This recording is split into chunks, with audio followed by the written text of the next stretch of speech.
Halo teman-teman, sebelumnya perkenalkan nama saya Maria Dikunjunai dari Prodi Teknik Informatika Strata 1, kelas E Stikom Ilmu Jepang. Nah, pada tutorial kali ini saya akan menganalisa sebuah sistem operasi smartphone Android dan iOS dari segi keamanan, perangkat, fitur bawaan, harga, development aplikasinya, kemudian share datanya, mode penyimpanan, dan aksesoris-aksesoris yang ada pada kedua smartphone ini. Nah, untuk yang pertama di sini saya menggunakan handphone atau smartphone Android J2 Prime. Ya, ini J2 Prime. Nah, di sini yang pertama itu adalah desain menawan dari Samsung J2 Prime. Ya, di sini saya sudah menganalisa dan membuatnya dalam bentuk dokumen dan saya akan menjelaskannya. Yang pertama itu ada desain menawan Samsung J2 Prime. Nah, ini adalah tampilannya.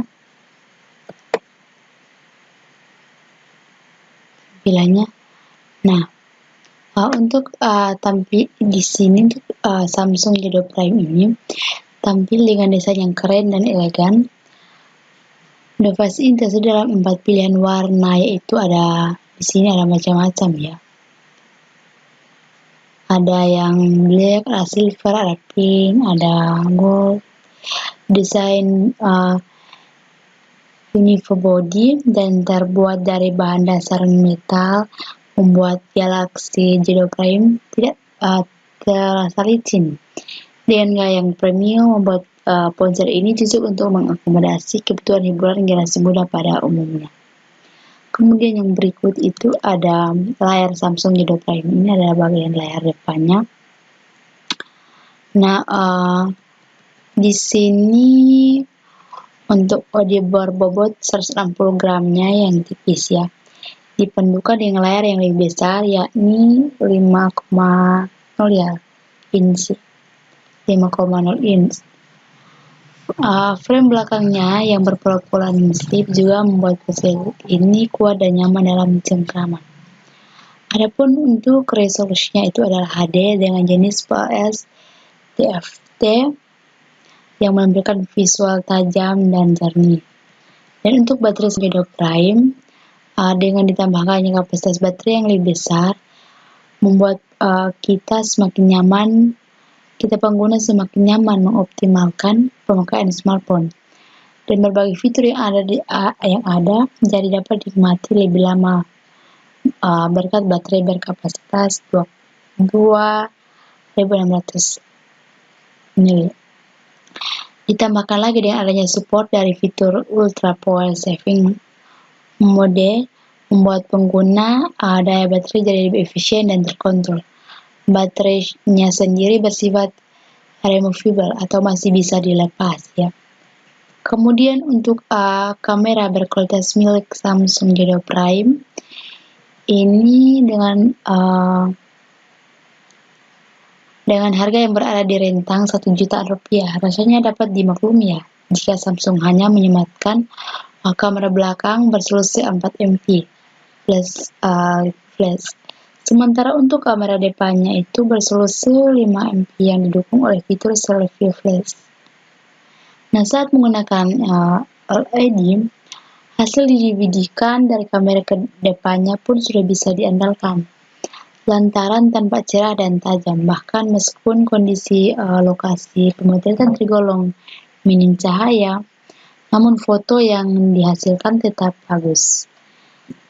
Ditambah lagi Galaxy J2 Prime ini telah menyematkan fitur Quick Launch. Fitur ini berfungsi untuk mempercepat viewfinder pada kamera. Nah, kita bisa menekan home key 2 kali pada aplikasi kamera, lalu terbuka dalam waktu 1 detik saja. Dengan kecepatan tersebut, pengguna jadi lebih mudah mengabadikan berbagai kejadian penting tanpa harus kehilangan momen. Meski begitu, kedua kamera J2 Prime ini tidak dilengkapi dengan fitur optical image stabilisation. Diketahui OS dapat menghasilkan foto terbaik yang berkualitas tinggi. OS dapat meredam getaran tangan atau tremor saat mengambil foto sehingga hasilnya akan terhindar dari blur atau gambar yang tidak fokus. Kemudian ada juga spesifikasi Samsung Nido Prime. Nah, untuk sebagian spesifikasi Samsung Nido Prime sudah sangat mumpuni kelasnya. Ditengok oleh GPU ini ada RAM-nya itu 1,5 GB Professor quad-core ARM Cortex dengan ada hitung kecepatan serta ada GPS MediaTek-nya. Dan jika dibandingkan dengan generasi pendahulunya terdapat peningkatan signifikan pada hardware ponsel ini ya. Meski kita lihat tidak ada yang spesial dan tanpa biasa saja, namun Galaxy Nido Prime dilengkapi dengan aplikasi yang bernama Smart Manager. Nah, Smart Manager ini bisa digunakan untuk memeriksa status ponsel dengan cepat dan mudah. Sebutnya seperti penggunaan RAM, penggunaan internal storage, status keamanan, dan juga status baterai. Untuk fitur keamanannya, ponsel ini tidak disertai dengan sensor fingerprint. Tapi fitur keamanannya seperti unlock button, PIN, dan password sudah tersedia secara default. Selain itu, smartphone dengan sistem operasi Android 6.0.1 itu ada Marshmallow. Ini rupanya tidak tahan air maupun debu ya. Perangkat ini juga dibekali hybrid 2 slot SIM card serta 1 micro SD agar pengguna dapat dengan mudah mengganti kartu tanpa harus tersetup dulu ya. Meskipun gudang penyimpanan dari pabrik hanya tersedia sebesar 8 GB, namun pengguna atau kita dapat menambahkan dengan memori micro SD hingga 256 GB. Dari segi konektivitasnya, ponsel ini telah mendukung jaringan GSM, HSPA, kemudian ada LTE dengan kecepatan 4G atau 4G ya. Demikian juga dengan WLAN atau Wi-Fi, ada Wi-Fi direct hingga hotspot, serta Bluetooth 4.2 dan GPS, USB on the go, fitur radio sensor seperti accelerometer serta proximity juga tersedia. Nah, di sini ada harga juga ya. Untuk harga Samsung Nido Prime sebagai versi termurah dari trio Galaxy J Prime. Kehadiran J2 Prime SMG532G atau manajer generasi muda kelas mid-end hanya dengan merogoh kocek sebesar 1 jutaan rupiah saja. Harga Samsung Nido Prime sangat pas di kantong yang generasi muda ya. Nah, ponsel pintar untuk generasi pintar ya ini. Samsung Nido Prime juga termasuk dalam ponsel pintar untuk generasi pintar. Nido Prime ini memiliki sejumlah keunggulan seperti konektivitas yang sudah memungkinkan jaringan 4G ya. Baterai dapat dilepas, mode hemat daya, serta adanya selfie flash. Meski begitu, ponsel ini masih memiliki beberapa kekurangan seperti memori internal yang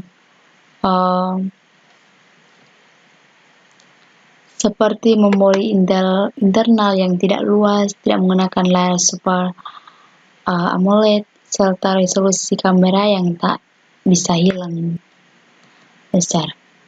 Nah, di sini ada juga aplikasi ya. Kalau kita dilihat sekilas HP ini nampak tak memiliki hanya banyak aplikasi bawaan. Namun kalau dilihat lebih dekat, ternyata beberapa aplikasi bawaan yang disimpan dalam folder untuk membuatnya seolah-olah hanya membawa sedikit aplikasi ya. Nah, di sini kita bisa menemukan beberapa aplikasi dasar seperti ada kontak galeri, ada kamera, dan sebagainya. Sebagai tambahan, Samsung juga telah memberikan bonus aplikasi dari Microsoft Word ya. Sini ada Microsoft Word, ada Excel, ada PowerPoint, ada OneDrive, ada OneNote, ada pun Skype, dan tentu saja aplikasi Google juga ada ya. Di sini ada macam-macam, ada Play Store, bermacam-macam aplikasi. Ada aplikasi Google juga ada dong. Wajib itu untuk HP Android. Plus aplikasi dari Samsung sendiri sudah terinstall pada smartphone dengan bentang layar 5,0 inch. Ini sebagian besar di antaranya mungkin bakal berguna, tapi beberapa yang lain menurut saya kemungkinan hanya akan dibuka oleh kita pengguna sekali atau 2 kali saja. Salah satu apps bawaan Samsung yang menurut saya bakal berguna adalah Samsung Note, yaitu di sini ya. Aplikasi ini menurut saya merupakan salah satu yang terbaik yang pernah saya coba, dan ini akan menjadi poin plus karena bakal sangat membantu untuk urusan produktivitas kita. Bisa membuat catatan berupa tulisan teks, coretan, dan bahkan memasukkan gambar dalam satu lembar catatan yang sama. Sebuah fleksibilitas catatan sulit ditemukan. Nah, di sini juga ada sebuah fitur yang mendukung performa ini atau perawatan perangkat juga. Ya, ini untuk perawatan perangkat ya. Juga sudah disediakan oleh Samsung pada smartphone ini, yang artinya bakal menjadi poin plus lain bagi Helpful N. Ini fitur device maintenance ini bakal sangat berguna bagi kita untuk memantau kesehatan perangkat, mulai dari baterai. Di sini mulai dari baterai, ada penyimpanan RAM hingga keamanan ya terhadap program jahat. Kemudian performa dan baterai Samsung Galaxy J2 Prime dibekali dengan chipset MediaTek MT6737 yang punya CPU quad-core 1,4 Hz, Cortex A53 64 bit, GPU Mali T720MP itu, serta dukungan RAM 1,5 GB. Awalnya saya sempat meremehkan kemampuan dari HP ini karena memang spesifikasinya yang diberikan oleh Samsung untuk HP ini tergolong biasa aja dan tidak terlalu istimewa lah untuk HP di kisaran harga yang sama. Tapi setelah saya coba sendiri, saya cukup terkesan karena ternyata ia memberikan performa yang responsif ya. Sebelum lanjut, sebagian dari kita mungkin juga penasaran kan soal berapa sih sisa memori atau penyimpanan internal dan berapa sih sisa RAM yang bisa digunakan pada HP ini. Oke, langsung kita intip ya di gambar ini. Ya, di sini ada ini bagian RAM-nya dan ada bagian internal storage-nya. Nah, untuk multitasking-nya, menurut penilaian saya sih, performa multitasking dari HP ini terbilang bagus. Meskipun nggak istimewa ya, RAM-nya memang tergolong tanggung, yakni 1,5 GB saja. Akan tetapi ia dapat bekerja dengan baik dan memberikan pengalaman berpindah apps yang mulus. Tapi karena keterbatasan kapasitasnya itu, terkadang beraplikasi harus dibuka atau dimuat ulang, khususnya ketika saya mencoba membuka dan meminimize lebih dari 4 aplikasi, sehingga akan mengurangi pengalaman bermultitasking-nya. Sekali lagi harap maklum ya, meski demikian gejala lembut ketika saya coba menggunakan untuk bermultitasking hampir tidak terasa. Jadi ya masih tergolong bagus baterai ya. Hal yang paling bisa dibanggakan di HP ini selain tertunda brand Samsungnya adalah bagian baterainya. Ya, untuk HP dengan layar 5,0 inch ini kapasitas baterainya 2600 ya. Memang tergolong besar banget. Apalagi layarnya cuma QHD plus menggunakan prosesor hemat daya. Di atas kertas harusnya sih baterainya ini bakal awet banget. Dan ternyata benar banget ya. Saya agak kesulitan untuk menghabiskan baterainya ini dalam sehari. Untuk pemakaian normal, kartu SIM 1 terpasang dan aktif jaringan 4G ya. Tanpa SIM 2, tanpa micro SD. Kecerdasan layar negatif minimal. HP ini bisa bertahan lebih dari sehari, sehingga di kesempatan berikutnya coba kita mengakali ya.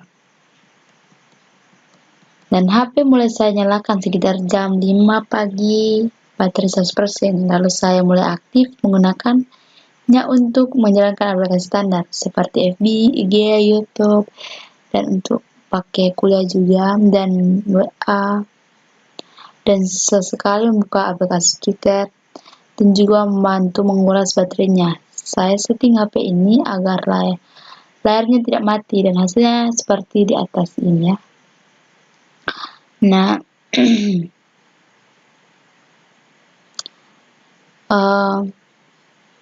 dan hasilnya baterai mulai kehabisan daya sekitar jam 11 malam begitu, dengan total screenshot on time hampir jam 10 lah, 10 jam, hampir 10 jam. Sementara untuk pengisian daya baterainya, Samsung membekali HP ini dengan adapter tinggi dengan output 5,0 volt. Terus berapa lama pengisian baterainya? Berdasarkan pengujian yang saya lakukan, pengisian daya dari sekitar 10% dalam keadaan HP dimatikan atau dinyalakan sama-sama membutuhkan waktu kurang lebih 2 jam 40 menit lah. Kemudian kelebihan.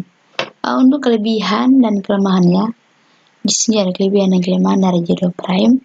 Untuk kelebihannya, berarti baterai. Tak perlu banyak pertimbangan untuk menempatkan fitur baterai di bagian kelebihan. Bagi HP ini, perpaduan antara kapasitasnya tergolong besar untuk HP 5 inch, resolusi layar yang tak terlalu tajam, plus penggunaan prosesor hemat daya, mampu memberikan daya tahan baterai yang amat baik ya. Kemudian untuk harga, Samsung Galaxy Z Prime ini sangat bersahabat dan cocok ya, yang hanya punya budget di bawah 2 jutaan lah. Menurut saya setelah menggunakan HP Samsung Z Prime selama 1 tahun, sekarang saya sudah menggunakan sudah mau 5 tahun ya, dari SMA. Kelebihan dari HP ini adalah daya tahan baterainya yang lumayan lama. Saya dulu waktu baru beli dan tahan sampai 4 jam tanpa di-charge. Lalu kelebihan sudah mendukung Marshmallow. Itu saja kelebihan menurut pengalaman saya selama menggunakan HP Samsung Z Prime. Oh iya, sorry, masih ada yang berikut. Sangat cocok juga bagi bagi kita yang sangat aktif di media sosial ya, yang dimana kita tidak perlu khawatir untuk ketinggalan update dari teman kita atau dari update dari mungkin ada kuliah, dan ketika bepergian pun tak perlu repot membawa powerbank karena kita akan tetap dapat update sepanjang hari dengan HP ini tanpa takut lobat. Yang kedua, performa. Meski tak ditunjukkan untuk penggunaan berat seperti bermain game, namun ternyata HP ini yang tetap mampu menjalankan aktivitas tersebut dengan lancar. Respon dan kinerja buka tutup aplikasi yang lancar juga menjadi poin lebih bagi para penggila sosmed, karena tak perlu membawa stok sabar yang terlalu banyak hanya untuk bisa membuka aplikasi. Kemudian yang ketiga itu ada kamera. Nah, di area pencahayaan bagus, kamera belakangnya memang nggak istimewa banget, khususnya ketika pakai mode auto ya. Tapi mode HDR di kamera HP ini benar-benar bisa hasil yang menurut saya bagus sih untuk HP sekelasnya. Karena mampu memproses gambar dan menghasilkan dinamik range yang luas, namun tak terkesan dipaksakan seperti hubungan antara kamera India deh. Nah, yang berikut adem ya. Selama pakai HP ini, saya nyaris dan tak merasakan gejala panas, apalagi kepanasan. Saat main game pun panasnya nggak kebangetan kok, masih tergolong adem sih kalau menurut saya. Kemudian ada kekurangannya ya. Yang pertama itu layar, itu tak ada OLED hopping coating. Layarnya nggak pakai Gorilla Glass. Kalau itu sih saya masih maklum. Tapi kok ternyata nggak ada lapisan OLED hopping coating juga. Ketidakhadiran proteksi layar yang satu ini membuat HP ini juga jadi mudah sekali kotor di bagian layarnya. Sidik jari yang berminyak, mudah nempel, dan layarnya pun terkesan terlalu licin ketika jari kita mulai keringat, sehingga akan mengganggu navigasi khususnya ketika sedang bermain game. Dan ini juga membuat HP ini jadi terkesan lebih murah dari harga yang dibanderolnya. Yang berikut adalah layar atau resolusi ya. Resolusi layar yang terlalu tajam juga makin membuat terkesan lebih murah dari harga yang dibanderol. Menurut saya mestinya HP ini juga menggunakan resolusi HD pada layar agar lebih enak dilihat. Tapi justru karena kekurangannya, ini ia jadi memiliki keuntungan di sisi baterai dan performa. Ketika main game jadi lebih ringan karena GPU tak terlalu terbebani untuk melakukan pengolahan grafis pada layar yang terlalu tajam ini. Kemudian untuk penyimpanannya itu sangat minim ya. Dan yang terakhir itu sekaligus menjadi kekurangan terbesar dari HP ini adalah penyimpanannya yang minim sekali. Saking minimnya, kita jadi tak bisa mengatur fitur bawaan yang ada. Seperti aplikasi folder aman, yang sudah saya bahas pada halaman sebelumnya. Ya sih, smartphone ini memang sudah mendukung slot micro SD. Tetapi biar bagaimana penyimpanan internal yang cukup juga sangat penting untuk menjaga performa dan kenyamanan, karena aplikasi yang terpasang pasti bakal menggunakan penyimpanan internal dan micro SD hanya akan membantu untuk menyimpan file-file multimedia seperti foto dan video. Nah, untuk kesimpulannya, jadi sebenarnya Samsung Galaxy Duo Prime itu bagus, apa enggak sih? Layak beli enggak? Jawabannya sih tergantung. Kalau kita cuma pengen HP yang bakal dipakai buat selfie, yang bakal buat sosmed, dan yang penting HP-nya dari Samsung, rasanya HP ini masih layak untuk dimiliki. Tapi kalau misalnya kita butuh HP buat mendukung aktivitas kerjaan kita, seperti misalnya untuk toko online, untuk urusan lain yang mengharuskan kita ikut grup chat yang banyak serta menginstal lumayan banyak aplikasi pendukung, rasanya kita perlu mengelirik ya, brand lain, karena di kisaran harga yang sama sudah ada beberapa brand lain yang menawarkan HP dengan kapasitas penyimpanan lebih besar yang bakal lebih menjamin kenyamanan penggunanya. Dan HP ini bakal lebih nggak cocok lagi buat kita yang doyan main game. Percaya deh, meskipun memang performanya oke, tapi ya itu jadi kapasitas penyimpanannya yang imut-imut, benar-benar batas penggunanya. Dan sekarang yang kedua, tadi yang pertama itu ada HP Android, kayak sekarang itu smartphone. Yang kedua itu ada iOS ya. Di sini saya menganalisis iPhone X ya. Nah, untuk iPhone X tidak hanya menarik karena ia merupakan smartphone paling mahal Apple yang sejak awal memang sudah diidentikan dengan smartphone premium. Perubahan desain membuat Apple untuk membuat beberapa perubahan. Sebagiannya membuat dipuji pelanggan, sebagian yang lain membuatnya dimaki. Apakah iPhone X memang bukti resolusi dan teknologi smartphone? Ini pengalaman saya sebagai pengguna Android ketika menggunakan iPhone X selama 1 bulan ya. Pertama kita desain, cantik ya. Itu kesan pertama yang saya dapat ketika saya menggunakan iPhone X.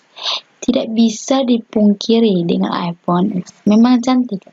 Ponsel itu terkesan simpel dan balutan berwarna hitam dengan 2 kamera di belakang, di sudut kiri atas, dan logo Apple di bagian tengah.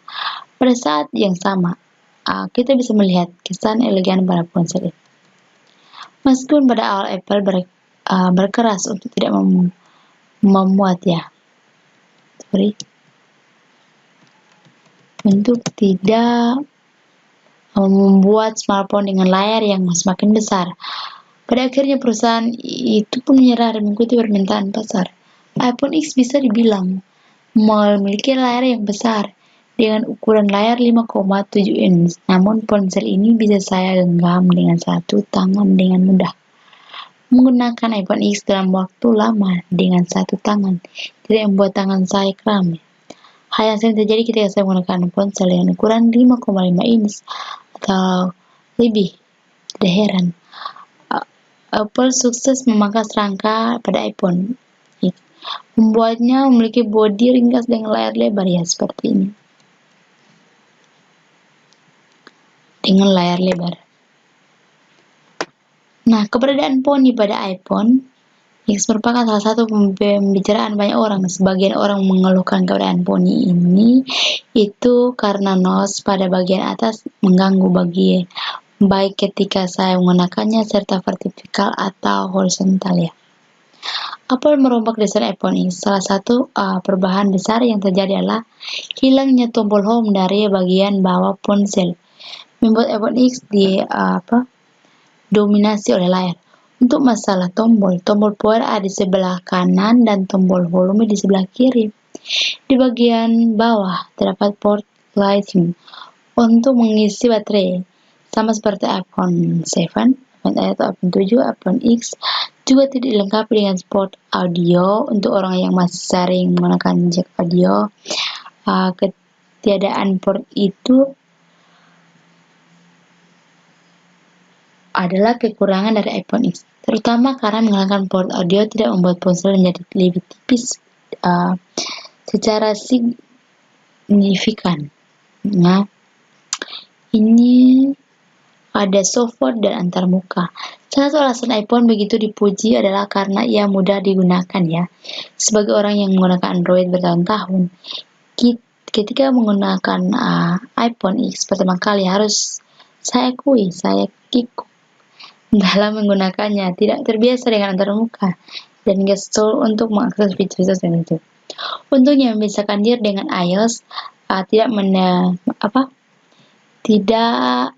memakan waktu lama karena sistem operasi buatan Apple ini memang simpel, menarik. Tampaknya yang harus belajar ya menggunakan iOS pada iPhone X bukan hanya pengguna Android seperti saya, tapi juga pengguna iPhone generasi sebelumnya seperti seorang wartawan. Nah, alasannya karena Apple memang membuat beberapa penyesuaian pada sistem operasi iPhone X, misalnya cara untuk mengambil screenshot. Namun secara keseluruhan iOS bisa berjalan dengan sangat mulus. Tidak heran ya, mengapa Apple bisa mengoptimalkan hardware dan software pada iPhone. Lain halnya dengan Android.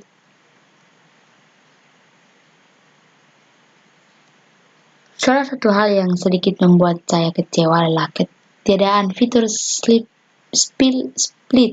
screen atau multitasking. Fitur tersebut adalah ada pada Android ya, yang memungkinkan kita membuka dua aplikasi sekaligus. Tersebut merupakan fitur natif. Nah, terbiasa menggunakan fitur split screen. Bahkan ada smartphone Android dengan harga 5 jutaan ya.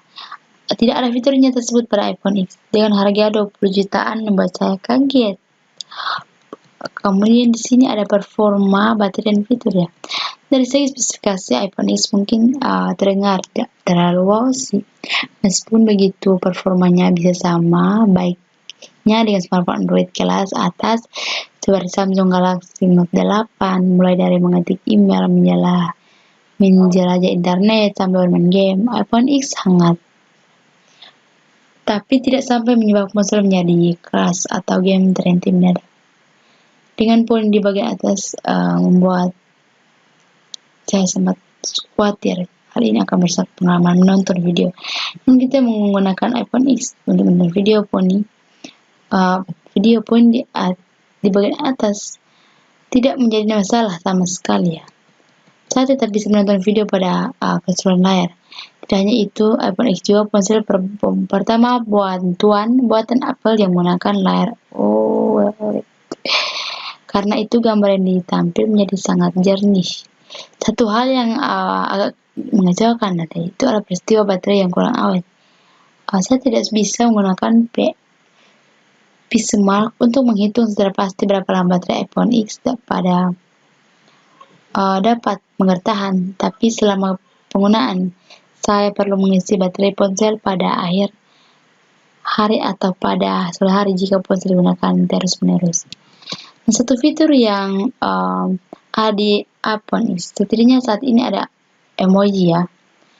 Emoji fitur ini menemukan ada untuk membuat sebuah emoji berekspresi.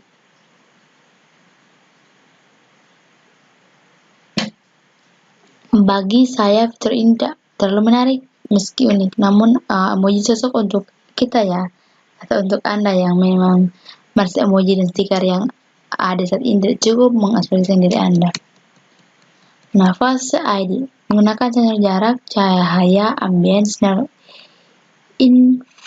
inframerah, float, illuminator, speaker, mikrofon, dan kamera depan untuk bisa bekerja. Semua informasi dari sensor dan kamera tersebut akan diproses oleh neural dalam prosesor baru Apple. Memang terkadang fitur ini masih gagal untuk mendeteksi saya. Untungnya ponsel akan mempelajari kembali wajah ketika gagal mengenali. Kemudian ada kamera. Nah, untuk kameranya melengkapi iPhone X